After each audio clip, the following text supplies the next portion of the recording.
नमस्ते। उमरेड में स्थित महिला कला महाविद्यालय द्वारा आयोजित ICT tools in teaching learning इस विषय पर आयोजित इस 7 दिन के एफडीपी प्रोग्राम में मैं डॉक्टर अमृता बुस्कुटे आज मेरा मॉड्यूल लेकर आपसे रूबरू हो रही हूँ। आपको शायद मेरा परिचय होगा, अगर नहीं होगा तो मैं बता दूं कि मैं नागपुर के श्रीमती बिंजानी महिला महाविद्यालय के मनोविज्ञान विभाग में असिस्टेंट प्रोफेसर करके काम कर रही हूँ। मेरे मनोविज्ञान जो कि मेरा विषय है अभ्यास का और संशोधन का, उसमें तो मुझे रुचि है ही, पर मेरी साथ ही रुचि रही है हमेशा टेक्निकल चीजों को समझकर उसे ऑनलाइन टीचिंग लर्निंग हो या अलग अलग मॉड्यूल्स हो, उसके द्वारा हम क्लासरूम टीचिंग में कैसे कैसे नए नए तरीके इनोवेटिव एक्टिविटीज कैसे ले सकते हैं, ये हमेशा से ही मेरे रुचि का विषय रहा। और इसीलिए इसी के संदर्भ में ऑनलाइन टीचिंग लर्निंग टूल्स जो कि मैंने अभी तक सीखे हैं और प्रैक्टिस किए हैं, अभी की स्थिति में तो ये बहुत ज्यादा महत्वपूर्ण साबित होते हैं। और इसीलिए जब इस वर्कशॉप का आयोजन हुआ तो मैंने 2-3 मॉड्यूल्स मेरे तरफ से उसमें उसको रखना मैंने उचित समझा, ताकि उसका लाभ सभी शिक्षक प्राध्यापक उठा सके। जो मॉड्यूल्स मैं लेने वाली हूँ उसमें आज हम बात करेंगे इफेक्टिव पावर पॉइंट प्रेजेंटेशन के बारे में। मैं जानती हूँ कि आप सभी प्राध्यापक सीनियर प्राध्यापक है, शिक्षक है, और आप सभी ने पावर पॉइंट प्रेजेंटेशन को सुना भी होगा इसके पहले, और बहुत सारे लोगों ने या शायद लगभग सभी ने एमएससीआईटी करते हुए या बेसिक कंप्यूटर सीखते हुए पावर पॉइंट को जरूर सीखा होगा, समझा होगा। इफेक्टिव पावर पॉइंट प्रेजेंटेशन में हम पावर पॉइंट की बेसिक ऑप्शन पर ज्यादा ध्यान नहीं देंगे, क्योंकि वो बेसिक ऑप्शन है वो सबको शायद पता ही होंगे। पर हम किस तरह से पावर पॉइंट प्रेजेंटेशन को ज्यादा इफेक्टिव बना सकते हैं, इसके विषय में हम बात करेंगे।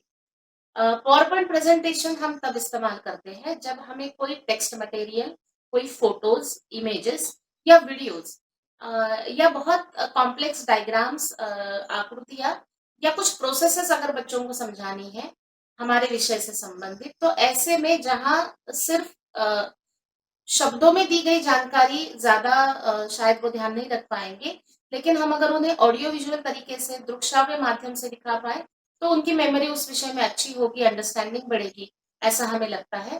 तो ऐसे जगहों पर ऐसे कंसेप्ट या विषयों के लिए जरूर पावर पॉइंट प्रेजेंटेशन का इस्तेमाल करना चाहिए। पावर पॉइंट प्रेजेंटेशन ये एक टूल है, हम जो क्लासरूम में ब्लैक बोर्ड टीचिंग करते हैं उसके साथ साथ ये एक टूल है जो चीजों को खूबी से रख पाता है। जो चीजें हम ड्रॉ करके अच्छे से नहीं बता सकते या जो चीजें हम सिर्फ शब्दों में उसका डिस्क्रिप्शन नहीं कर सकते, उनको बच्चों तक ले जाने के लिए पावर पॉइंट प्रेजेंटेशन एक अच्छा जरिया है। तो एक थॉट हो हमारे पास अगर कि हम पावर पॉइंट प्रेजेंटेशन को कैसे रख रहे हैं, तो उस हिसाब से टेक्निकली उसका फ्रेम कैसे होगा, उसमें इमेजेस कौन सी जाएगी, टेक्स्ट कैसे लिखा जाएगा।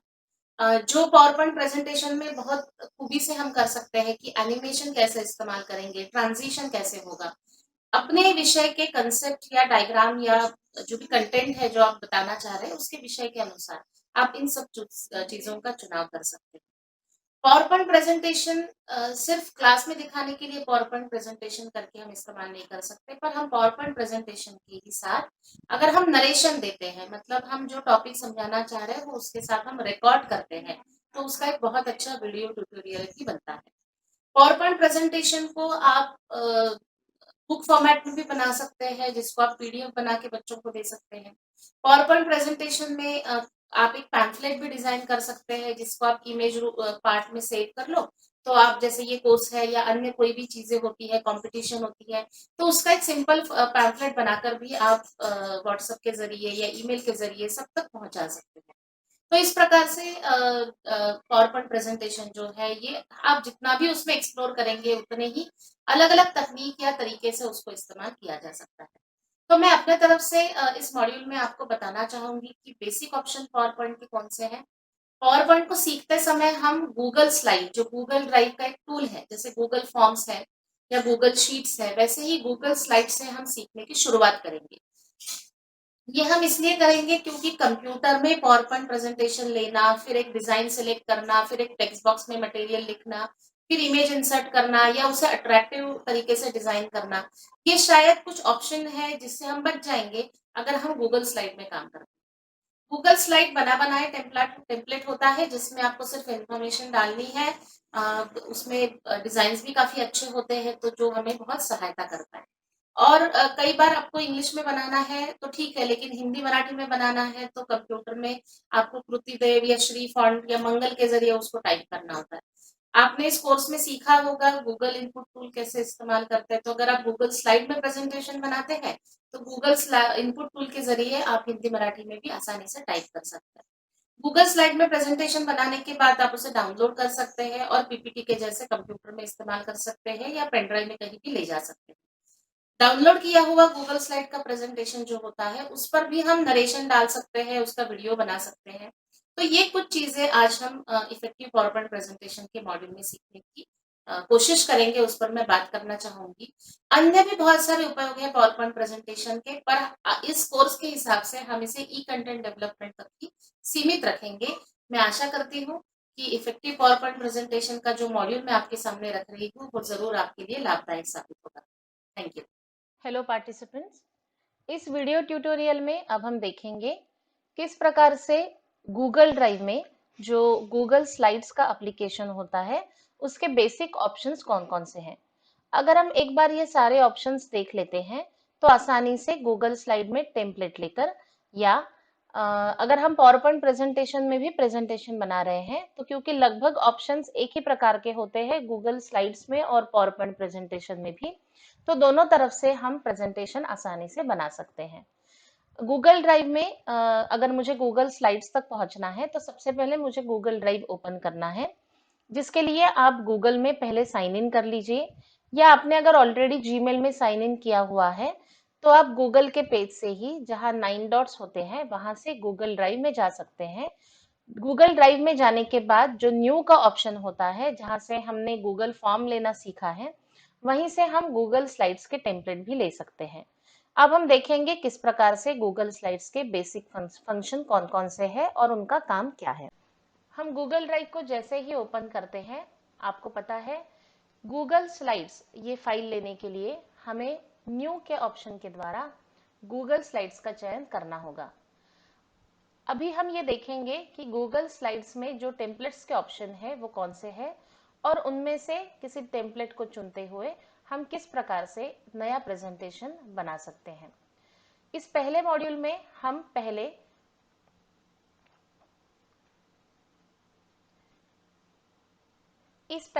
में हम गूगल स्लाइड्स के सारे ऑप्शंस को समझने की कोशिश करेंगे और उसके अगले मॉड्यूल में हम पीपीटी प्रेजेंटेशन वास्तव में बनाएंगे। तो यहाँ मैं सबसे पहले देख रही हूँ कि गूगल स्लाइड्स में प्रेजेंटेशन बनाने के लिए कौन से टेम्पलेट्स अवेलेबल हैं। मैं इसलिए फ्रॉम अ टेम्पलेट इस ऑप्शन को क्लिक कर रही हूँ। गूगल स्लाइड्स के बहुत सारे टेम्पलेट्स के ऑप्शन मेरे सामने ओपन हो गए हैं। गूगल स्लाइड्स के बहुत सारे ऑप्शन मेरे सामने ओपन हो गए हैं।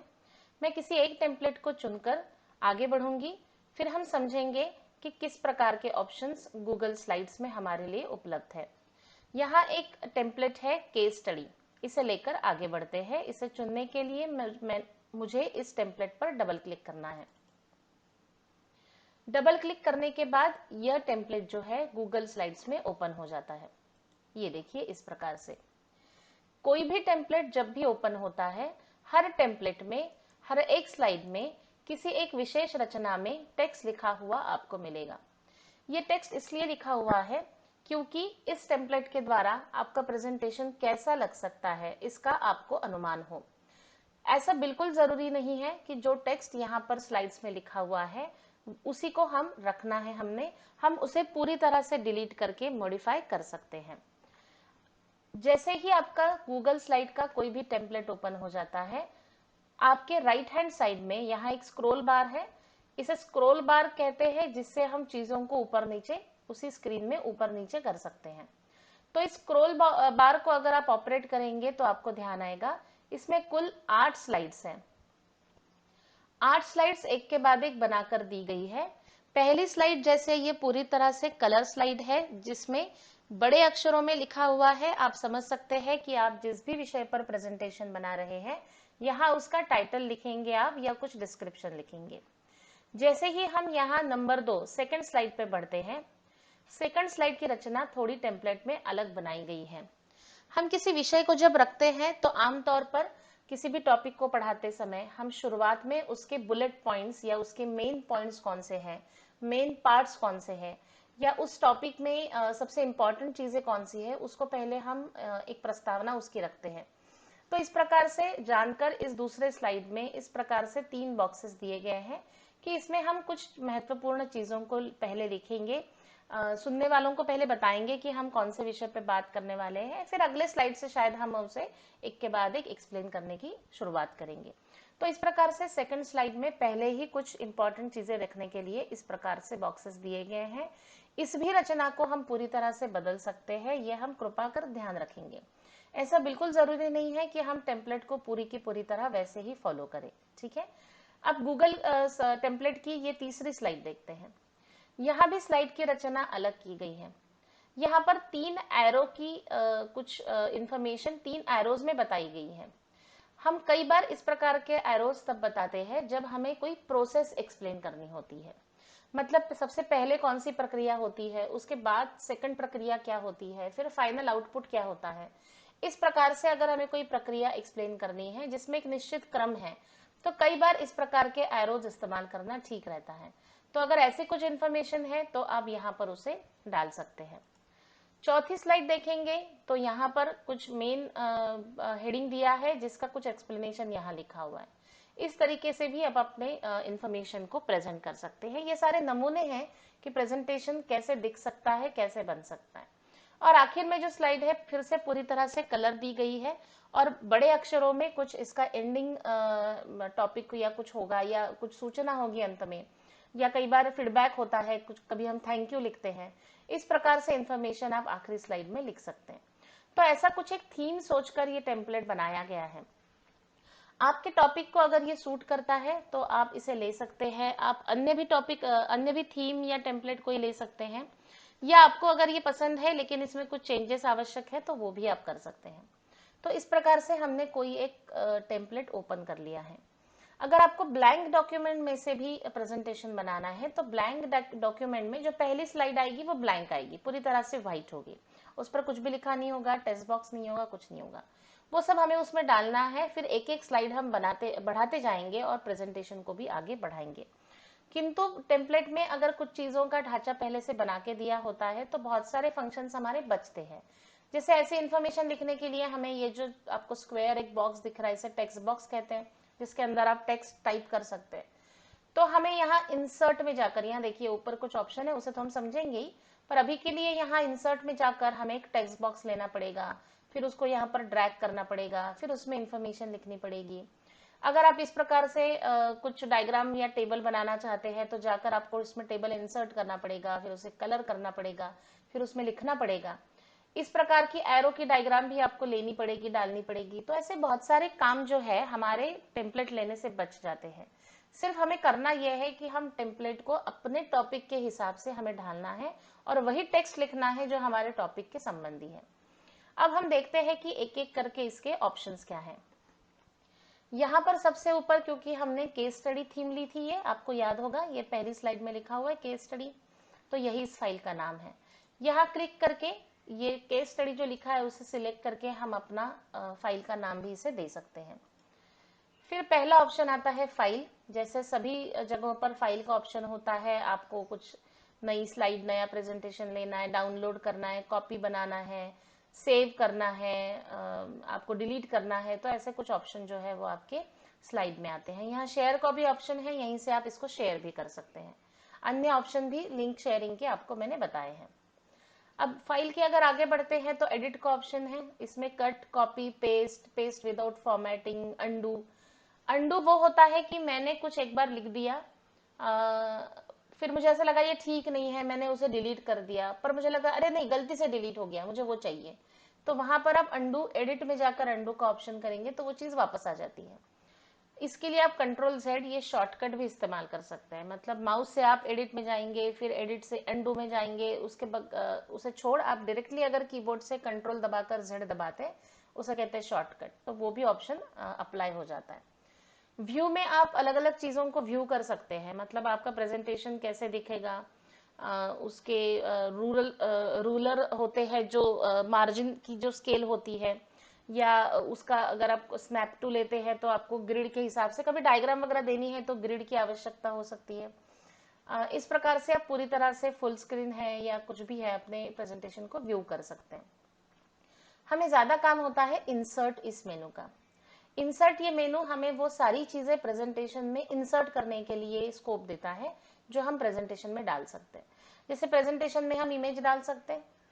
आप किसी टॉपिक पर प्रेजेंटेशन बना रहे हैं, जैसे मैं साइकोलॉजिस्ट के ऊपर बना रही हूँ, तो मैं डॉक्टर एरिक एरिक्सन की साइको सोशल थियरी पढ़ा रही हूँ। मैं चाहती हूँ कि बच्चे उन्हें देखें, मैं उनका फोटो यहाँ डालना चाहती हूँ। तो मैं इमेज में जाकर, क्योंकि फोटो ये इमेज है, मैं इमेज में जाकर कंप्यूटर में सेव होगी तो अपलोड फॉर कंप्यूटर से, या मुझे वेबसाइट पे ढूंढना है तो सर्च फ्रॉम वेब ये ऑप्शन में करूंगी। मैं ड्राइव से भी फोटो ले सकती हूँ, फोटोज से भी ले सकती हूँ, यूआरएल से भी कहीं से ले सकती हूँ, या कैमरा से भी ले सकती हूँ, मतलब लैपटॉप के कैमरा से भी मैं कैप्चर कर सकती हूँ। उसी प्रकार से टेक्स्ट बॉक्स से अगर हमें कुछ इन्फॉर्मेशन लिखनी है, इस टेम्पलेट में कहीं टेक्स्ट बॉक्स नहीं है, समझो अगर जिस इस स्लाइड में ये एक टेक्स्ट बॉक्स है और ये एक है, मुझे और तीसरी लाइन चाहिए, तो मैं इंसर्ट में जाकर टेक्स्ट बॉक्स लेकर इस प्रकार से टेक्स्ट बॉक्स आएगा जिसमें मैं कुछ इन्फॉर्मेशन में टाइप कर सकती हूँ। ऑडियो और वीडियो हम किस प्रकार से प्रेजेंटेशन में डाल सकते हैं और उसको कैसे फॉर्मेट कर सकते हैं, ये भी हम आगे डिटेल में देखेंगे। तो इंसर्ट में image, text box, audio, video, उसके बाद कोई शेप, आपको कोई शेप डालना है, कोई डायग्राम आप बना रहे हैं तो देखिए ऐसे बहुत सारे शेप्स यहाँ अवेलेबल है। एरोज, कॉल आउट्स, मतलब आप किसी व्यक्ति के उद्गार वहां दर्शा रहे हैं, या कोई इक्वेशन भी आपको डालना है, कोई चिन्ह डालना है, वो भी आप डाल सकते हैं। आप टेबल भी इंसर्ट कर सकते हैं टेबुलर फॉर्म में, अगर आपको कुछ इन्फॉर्मेशन लिखनी है। ये जितना बड़ा आप लेते जाएंगे, जैसे यहाँ पर ये 11 रोज और 10 कॉलम आपको दर्शा रहा है, आपको 2x2 एक मतलब 2 रोज 2 कॉलम का एक टेबल लेना है, तो आप इसको यहाँ पर इंसर्ट कर दो। ये देखिए ये कॉलम बन गया, मैं यहाँ कुछ लिख सकती हूँ। इस प्रकार से टेबल भी आप इसमें इंसर्ट कर सकते हैं। तो इंसर्ट के द्वारा ऐसे बहुत सारी चीजों को आप आगे ले जा सकते हैं। आप चार्ट भी इंसर्ट कर सकते हैं, डायग्राम है, वर्ड आर्ट है, अलग अलग कैलीग्राफिक स्टाइल से अगर आपको कुछ लिखना है तो यहाँ पर कुछ ऑप्शन आते हैं। आपको लाइन खींचनी है, कर्व लाइन हो, आपको एक एरो बनाना है, तो आप लाइन के भी बहुत सारे प्रकार इसमें ले सकते हैं। स्पेशल कैरेक्टर इंसर्ट कर सकते हैं। एनिमेशन ये एक बहुत बहुत महत्वपूर्ण ऑप्शन है जिसे आपने देखना चाहिए। एनिमेशन क्या होता है मैं सबसे पहले आपको बताती हूँ। आप जिस किसी ऑब्जेक्ट को, इमेज को या टेक्स्ट बॉक्स को सिलेक्ट करते हैं और एनिमेशन देते हैं, एनिमेशन ये अलग अलग तरीके होते हैं कि वो इमेज कहाँ से आएगी, ऊपर से आएगी, नीचे से आएगी, वो गोल गोल घूमकर आएगी, या वो धीरे से मंद रूप से बैकग्राउंड से निकल कर आएगी। तो ऐसे बहुत सारे ऑप्शंस एनिमेशन से हमें करने देता है। हम एनिमेशन को क्लिक करते हैं। यहाँ पर देखिए आपको बगल में जो है वो एनिमेशन जो है आपके ओपन हो गए हैं। यहाँ नीचे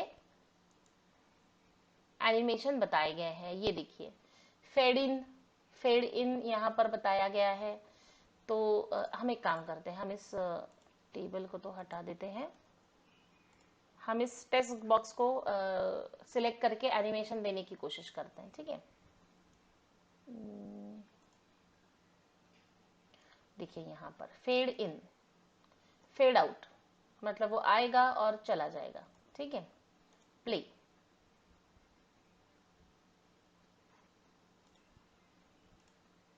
देखिए इस प्रकार से। अब अगर मैं लेती हूँ जूम इन,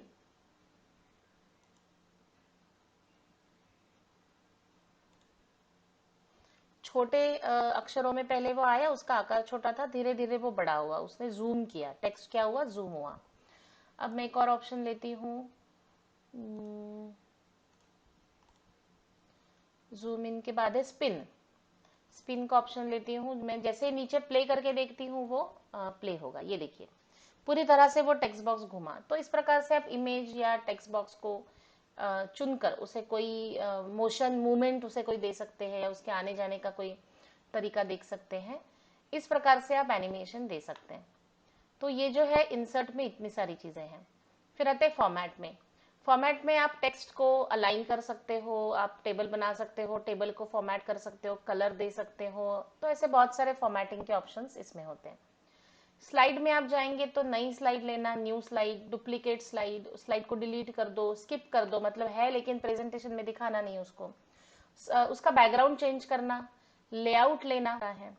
अप्लाई लेआउट एक अच्छा ऑप्शन है। जैसे कि मैंने कहा कि टेम्पलेट में कुछ ढांचा पहले से बना दिया रहता है, आपको उसको बदलना है तो आप इसे अप्लाई लेआउट को जरूर इस्तेमाल कर सकते हैं। अगर आपको ब्लैंक स्लाइड चाहिए जिस पर आप अपना कुछ काम कर सकते हैं अपने तरीके से, तो आप ब्लैंक ऑप्शन को अगर चुनते हैं तो इस प्रकार से ये स्लाइड जो है वो ब्लैंक हो गई। अब यहाँ पर कुछ बॉक्सेस बने हुए हैं, इसे भी आप ब्लैंक करना चाहते हैं, ये पीछे बैकग्राउंड इसका था ही नहीं तो ये वैसे ही ब्लैंक हो गई। इसको भी हम अगर ब्लैंक कर लेते हैं, ये देखिए, मतलब आप यहाँ पर अपना ऑप्शन भी डाल सकते हैं। इस तरह से आप टेक्स्ट बॉक्स निकाल दे सकते हैं, आप कोई इमेज डाल सकते हैं, और एक ही टेक्स्ट बॉक्स आपको रखना है तो आप यहाँ पर कुछ नई इन्फॉर्मेशन डालकर यहाँ ब्लैंक स्पेस में इमेज भी डाल सकते हैं। तो इस प्रकार से आप जो स्लाइड्स टेम्पलेट में है उसका लेआउट भी बदल सकते हैं। ट्रांजिशन भी एक महत्वपूर्ण, जैसे एनिमेशन मैंने बताया था वैसे ट्रांजिशन भी एक महत्वपूर्ण ऑप्शन है। एनिमेशन वो होता है जो मोशंस या मूवमेंट या एंट्री एग्जिट हम निश्चित करते हैं ऑब्जेक्ट्स या टेक्स्ट की। ट्रांजिशन होता है पीपीटी टू पीपीटी, मतलब स्लाइड टू स्लाइड।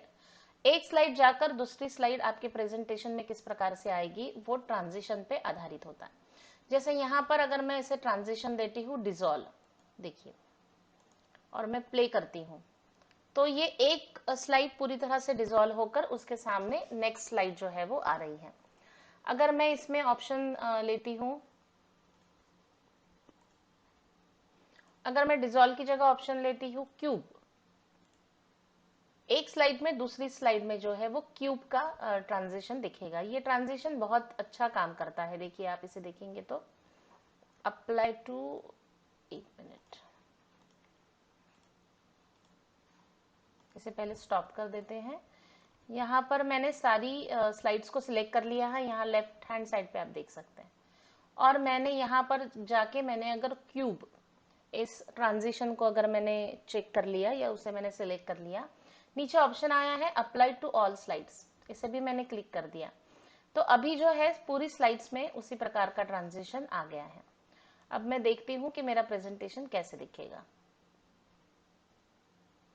एक एक क्यूब के हिसाब से, जो क्यूब में हमेशा 4 बाजुएं होती है तो उस प्रकार से वो प्रेजेंटेशन दिखेगा।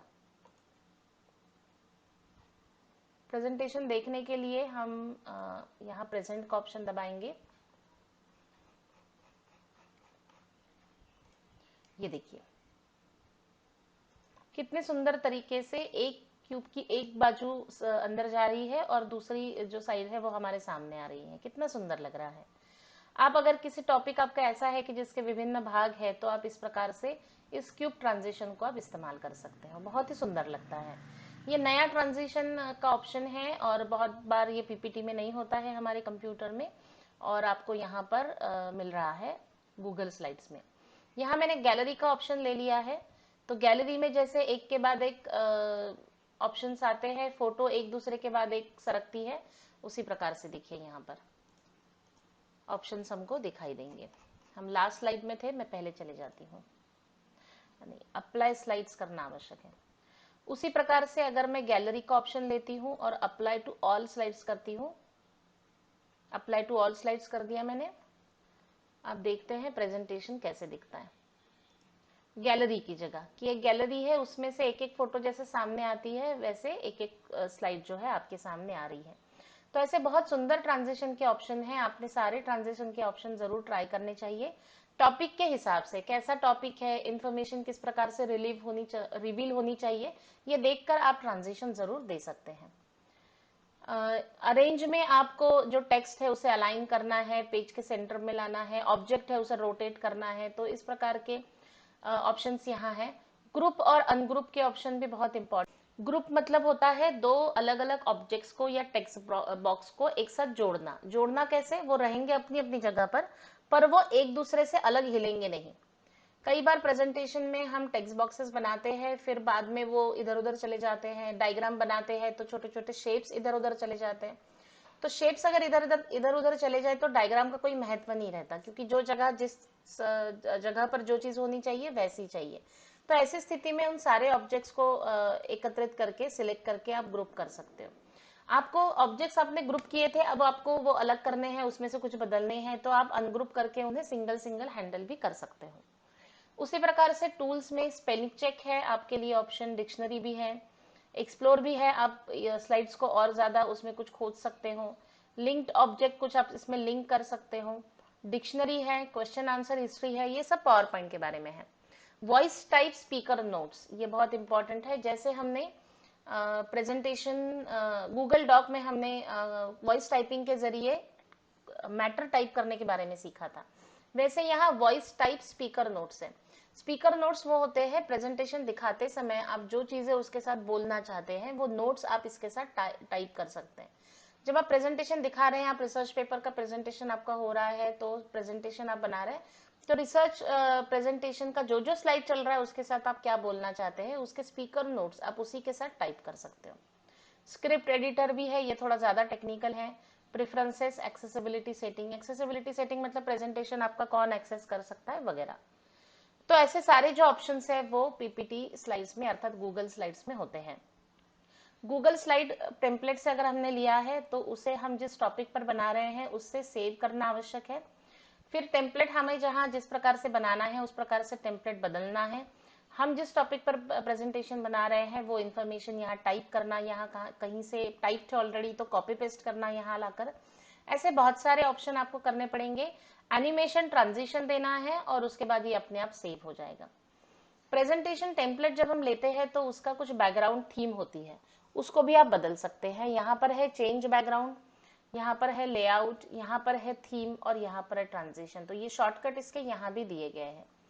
जिस प्रकार से हम डॉक्यूमेंट शेयर करते हैं उसी तरह से यहाँ शेयर के ऑप्शन में जाकर आप इस स्लाइड प्रेजेंटेशन को भी शेयर कर सकते हैं। तो ऐसे बहुत सारे ऑप्शन हैं गूगल स्लाइड्स में जो प्रेजेंटेशन के वक्त हमारे काम आ सकते हैं। तो ये हमने बेसिक ढांचा देख लिया है। अब अगले मॉड्यूल में हम देखेंगे कि टेम्पलेट को हम अपने तरीके से नए टॉपिक को लेकर प्रेजेंटेशन कैसे बनाते हैं।